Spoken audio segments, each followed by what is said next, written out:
Let's find the roots. Okay, how many roots are we looking for? Based on our vague understanding of the fundamental theorem of algebra so far, what's the degree of this? 2. I better have 2 answers, okay? Now, I'm gonna throw a monkey wrench in that later on, but right now, I'm gonna have 2 answers. So we're gonna just set the y value equal to 0, which is a really great way of finding x-intercepts, just saying. And that gives me, well, x squared minus 9, so x squared minus 9, no surprises there. Let's factor this. This is the difference of squares. There's GCF here, x plus 3, x minus 3. And remember a few minutes ago when I was like, a few minutes ago, depending on when you're watching the video, this is in part 1, where I said, you know, I'm going to take x plus 3, and I'm going to set it equal to 0, and we're going to subtract 3, and I don't want to show that work every time. I don't want to show that work every time. Negative 3. Positive 3. So I mean, if you want to show this middle step, you can. Oops, that equals 0. So x equals negative 3 and positive 3.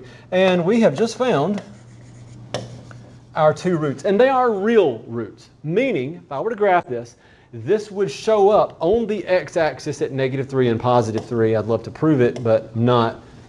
I'm just going to prove it this way.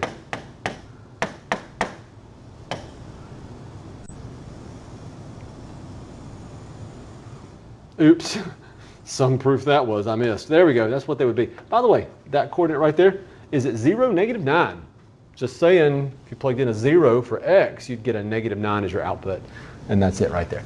So we have 2 roots. They are both x-intercepts. And we're going to go to the next problem, which is actually ridiculously easy, but just worth talking about, because I'd hate for you not to see one that was this easy, and then later you're like, you never showed me that. Yeah, I did. I'm showing you now.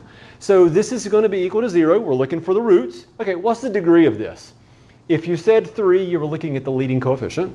What's the degree? 1. Just 1. Sad. So how many answers are you looking for? 1. Not 12. All right, let's subtract 12.